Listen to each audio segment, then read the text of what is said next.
आप ब्रेन के अंदर कुछ प्रॉब्लम्स हो जाती है। न्यूरोलॉजिकल का मतलब है न्यूरोलॉजिकल, न्यूरॉन के लेवल पे कोई इश्यूज आ रहे हैं, उनको हम न्यूरोलॉजिकल डिसऑर्डर्स बोलते हैं।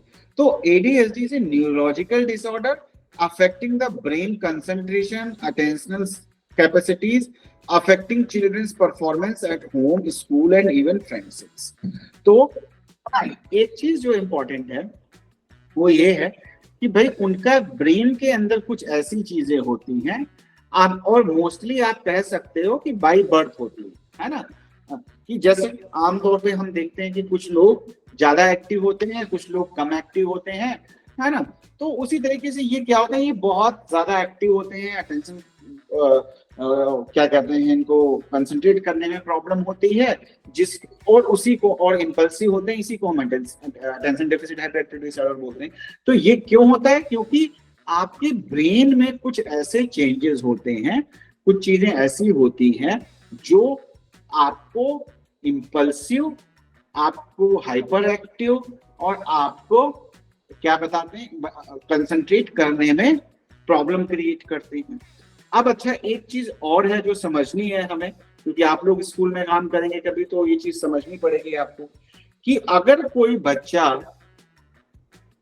घर पे तो बहुत एक्टिव है, बहुत आपको लग रहा है कि हाइपर एक्टिव है, और स्कूल में एकदम शांत रहता है ना, और तो और बाकी जगहों पे क्या कहते हैं शांत रहता है, और एक जगह पे बहुत एक्टिव रहता है, या कई जगह मतलब दो जगहों पे पता चला घर में और आपसे मिलने आ रहा है तो बहुत ही शांत है, और स्कूल में जाके बहुत हाइपर एक्टिव हो जाता है, तो वो एडीएचडी नहीं है, क्योंकि एडीएचडी एक डिसऑर्डर है।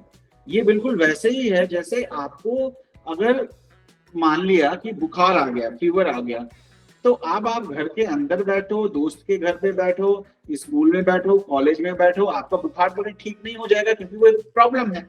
जब तक उसका आप इलाज नहीं करोगे या उसका ड्यूरेशन पूरा नहीं हो जाएगा। तो उसी तरीके से अगर एडीएचडी हम नहीं, एडीएचडी को सही तरीके से पहचानना है तो ये भी देखना पड़ेगा क्या वो घर में, स्कूल में, दोस्तों के साथ, सबके साथ ही हाइपर एक्टिव और है, या सिर्फ एक जगह पे है। अगर एक जगह पे है तो इसका मतलब है उसको एडीएचडी नहीं, कोई और कारण हो सकता है कि लोग बच्चे उसको परेशान कर, स्कूल में ही बहुत ज्यादा इरिटेबल और वो हो जाता है, घर में शांत रहता है, तो हो सकता है स्कूल में कोई प्रॉब्लम हो रही है उसको, या घर में बहुत ज्यादा इरिटेबल और एक्टिव हाइपर एक्टिव रहता है और स्कूल में एकदम शांत रहता है, तो फिर एडीएचडी हम नहीं कहेंगे, वो कुछ कोई और प्रॉब्लम। तो कम से कम 3 जगहों पे अगर वो सिमिलर बिहेवियर कर रहा है, मतलब वो अटेंशन नहीं दे पाता है, वो इम्पल्सिव है, हाइपर एक्टिव है, तब तो हम उसे एडीएचडी डायग्नोज करेंगे, नहीं तो वो एडीएचडी नहीं, क्योंकि आप कंट्रोल नहीं कर सकते। जैसे आप अपने फीवर को कंट्रोल नहीं कर सकते, वो एक बीमारी है, उसी तरीके से आप अपने एडीएचडी को बच्चा कंट्रोल नहीं कर सकता कि एक जगह पे कर ले दूसरी जगह पे ना करे। तो ये चीज ध्यान में रखनी है, ठीक है, इतना क्लियर। तो अब आगे क्या है, it is characterise by impulse, है ना, impulse and hyper activity which are related to brain activity. तो ब्रेन में कुछ एक्टिविटी ऐसी होती है जिसकी वजह से वो इम्पल्सिव हो जाती हैं, मतलब बिना सोचे समझे कुछ काम कर देते हैं या बोल देते हैं, या एक जगह टिक के नहीं बैठ पाते हैं, तो वो उनके ब्रेन की एक्टिविटी की वजह से होता है। तो उसी को हम न्यूरोलॉजिकल प्रॉब्लम बोलते हैं। तो both children and adults can have ADHD and the frequency of these symptoms determines if the person has ADHD or not. तो अच्छा, सारे बच्चे आज की डेट में थोड़ा हाइपर एक्टिव और ये सारी चीजें होती हैं, तो ऐसा नहीं है कि दूसरे बच्चे एक्टिव नहीं होते, दूसरे बच्चे एक्टिव होते हैं।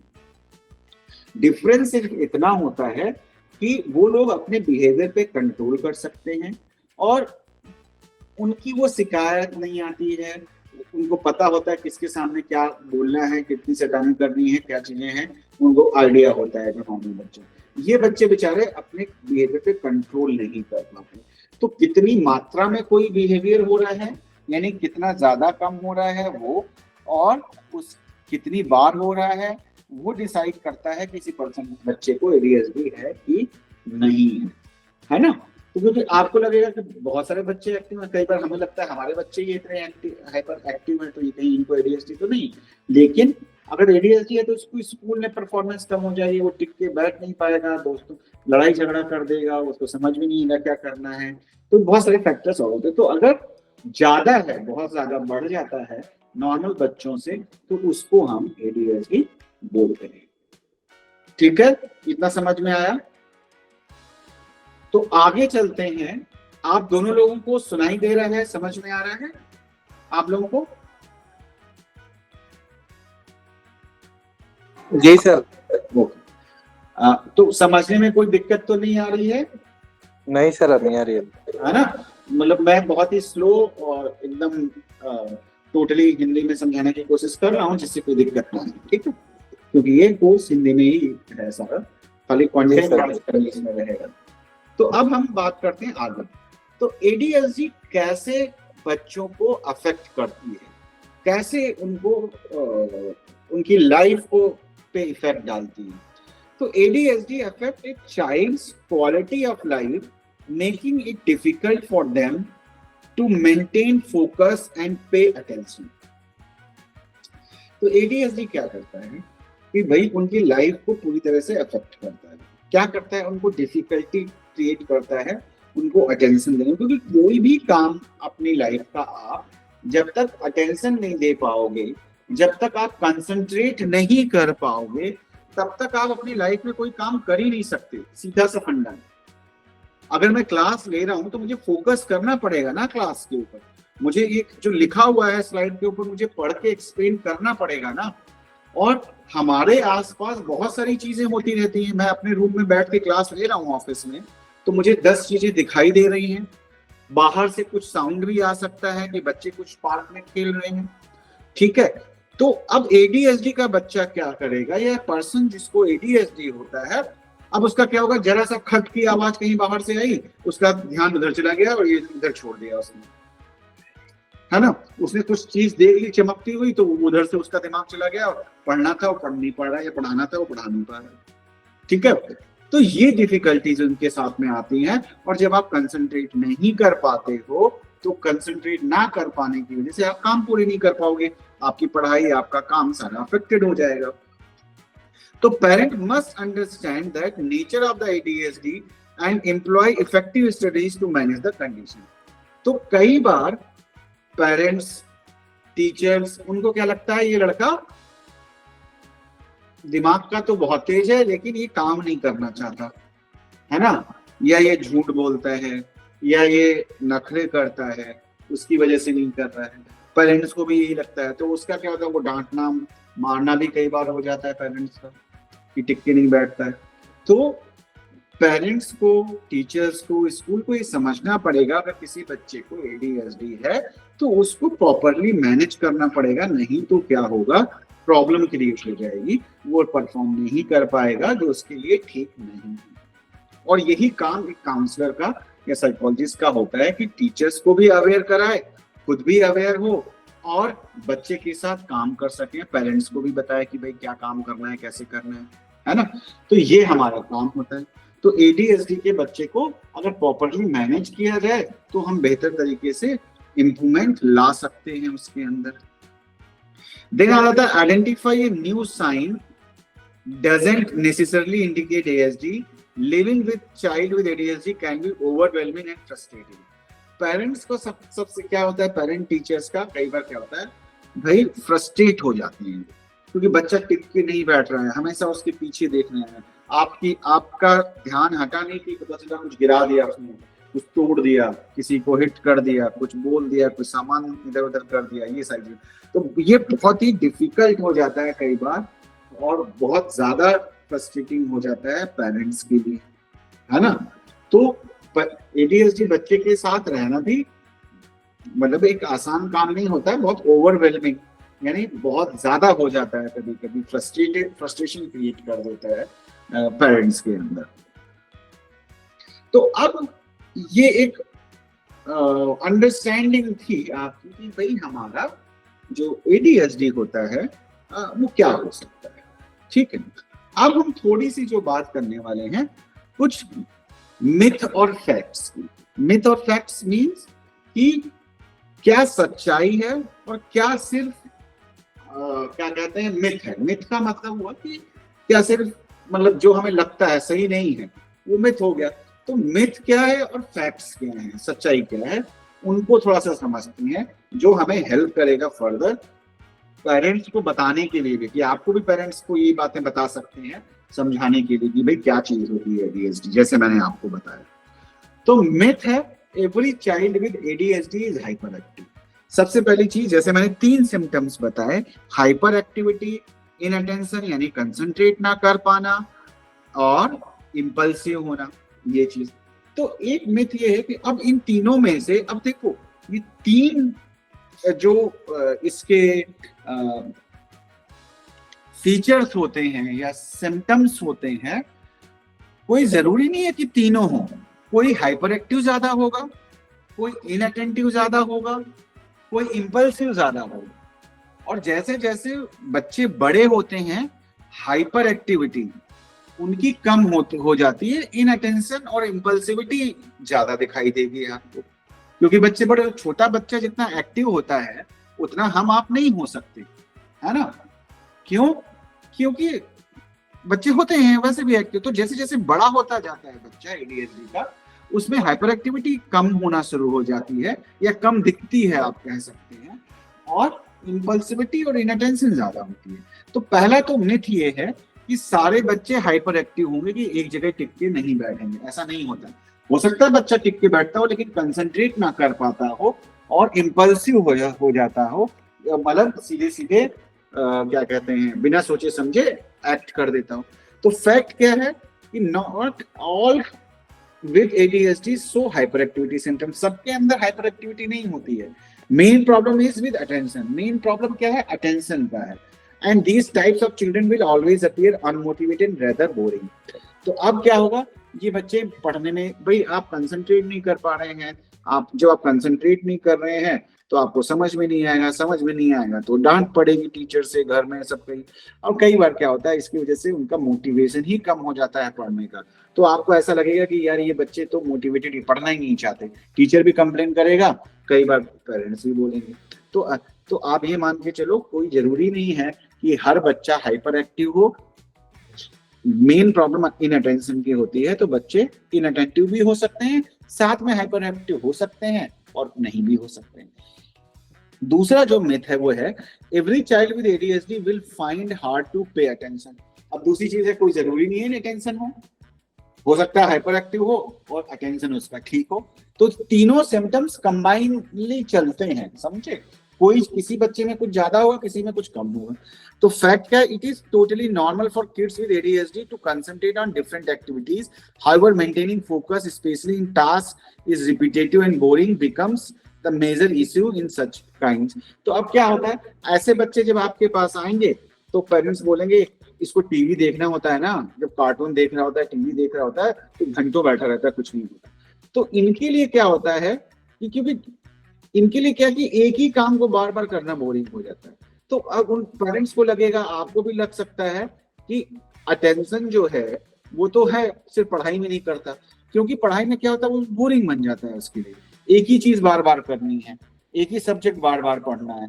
तो ये इनको क्या चाहिए, हर बार अलग अलग चीजें करते हैं, एक काम छोड़ दिया, दूसरा किया, दूसरा किया, तीसरा छोड़ दे।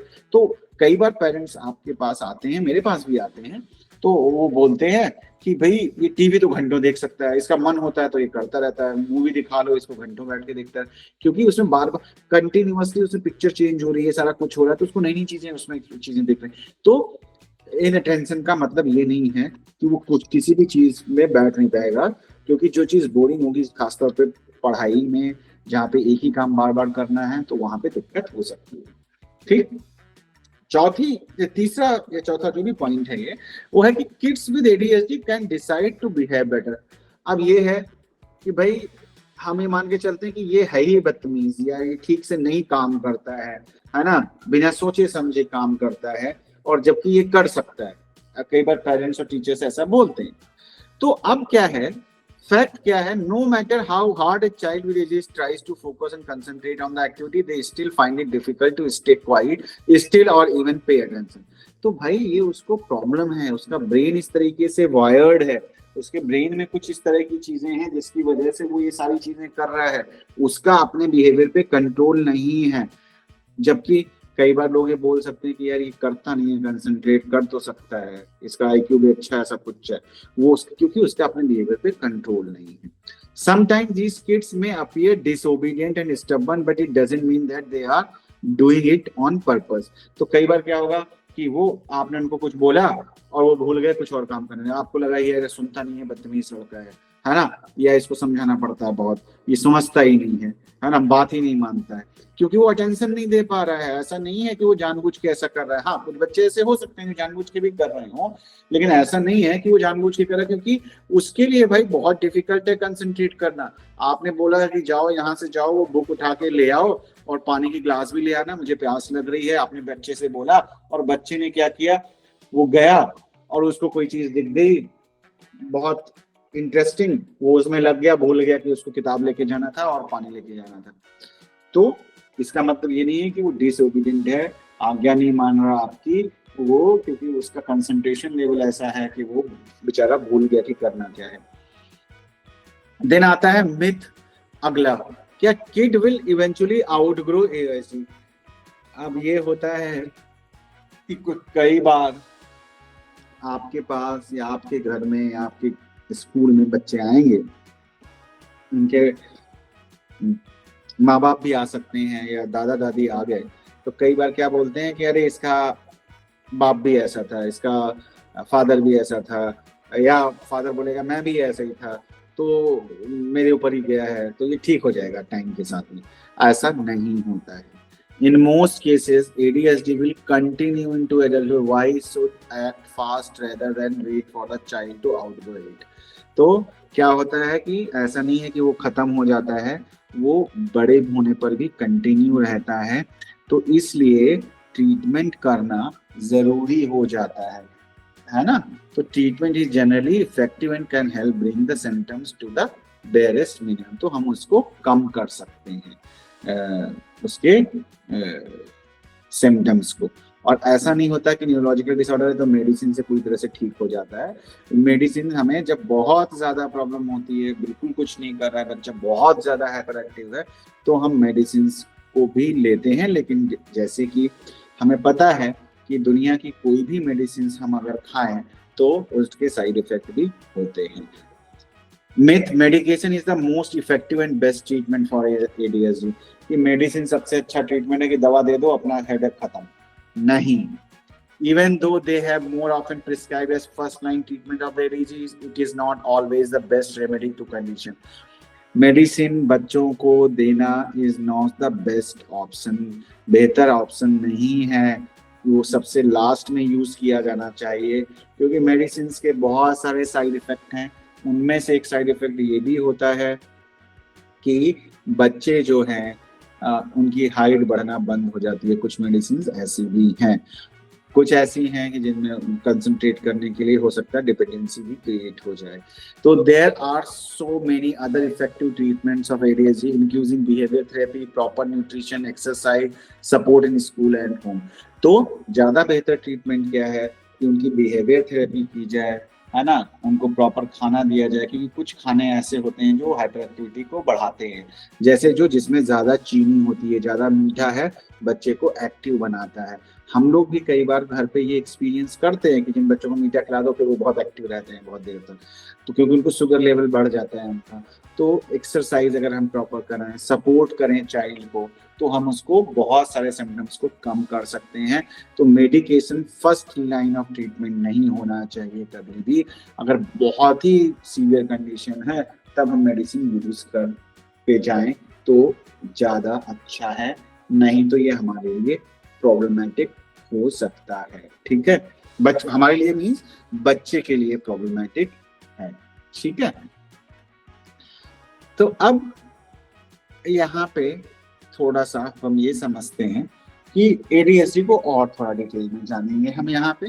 तो एडीएचडी क्या है? May make children energetic, impulsive, distractible more than in ordinary as.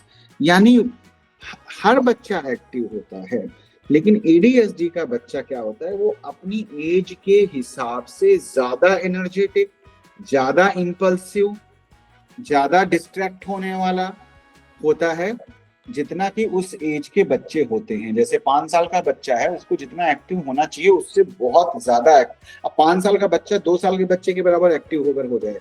2 साल का बच्चा नया नया चलना शुरू करता है, आप उसको पकड़ के आप उसको कंटिन्यूअसली उसको देखना पड़ता है कि सीढ़ियों से ना गिर जाए, कहीं किसी चीज में लड़ ना जाए, कहीं उठ कहीं किसी कोई चीज अपने ऊपर ना गिरा ले, ये देखना पड़ता है हमें बार बार 1.5-2 साल के बच्चे को। अगर यही काम 5 साल के बच्चे के साथ आपको करना पड़े तो वो प्रॉब्लमेटिक है। अगर 5 साल का बच्चा भी यही कर रहा है, 8 साल का बच्चा भी यही कर रहा है, नहीं टिक के बैठ रहा है, उतना ही एक्टिव हो रहा है, तो वो प्रॉब्लम। तो कहने का मतलब है कि अपनी एज से बहुत ज्यादा एक्टिव होना, इम्पल्सिव होना, डिस्ट्रैक्ट होना इज ए प्रॉब्लम, वो प्रॉब्लम। ठीक है। Young children with ADHD find it difficult to develop new skills including controlling their behavior, maintaining attention, expand energy, regulate their emotions।